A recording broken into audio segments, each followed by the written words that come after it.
viewing Abzu as a video game almost doesn't seem to be fair. It's pretty light as far as gameplay elements go. There aren't enemies or complex combos to remember, and the hardest puzzles boil down to following chains to flip a switch and open a door. Before I played Abzu, I wrote games like this off, as I tend to prioritize gameplay over story, and the gameplay here can be boiled down to holding R2 and pointing in the right direction. But as I watched the credits roll after finishing the game in one sitting, I may have had a change of heart. Abzu puts you in control of a mute diver, ready to explore the watery depths with not much direction to go on. The storytelling in Abzu is told through exploration and paintings found throughout the sea. There are no spoken words in Abzu, which makes sense given that the game takes place almost exclusively underwater. I won't give any of the story away, but as it's best to experience it on your own, but overall it's pretty weak and not the reason to play Abzu. That reason is the beauty of the environments that Abzu takes you through.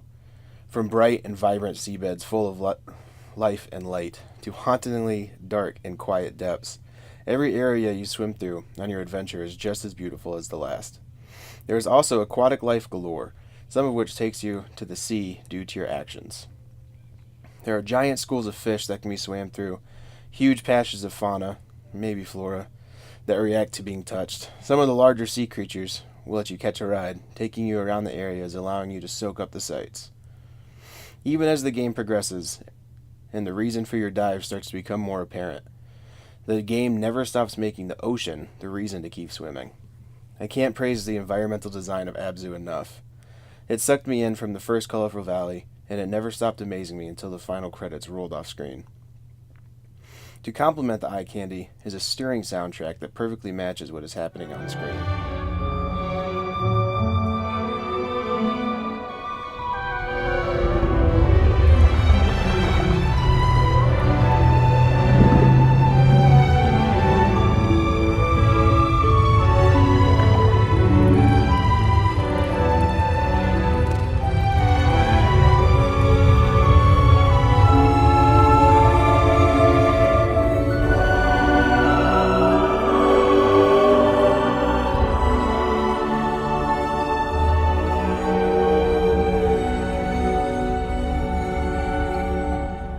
It's bright and cheerful when surrounded by color and life, and emotionally striking while diving into the dark depths.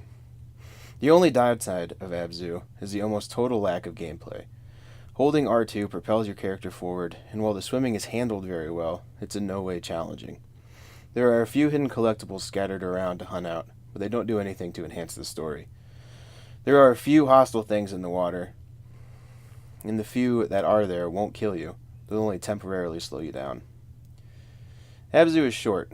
Like I said, I finished it in one roughly 4-hour sitting, but it feels like an incredibly well-crafted 4 hours that is more about the experience than about typical gameplay. Even if you value gameplay above all else like I do, I would still encourage you to give Abzu a try. Games like Abzu are the strong arguments in the favor of games being an art, and if you want to get lost in a beautiful underwater world, Abzu is a lot cheaper than scuba diving, and the music is probably better too.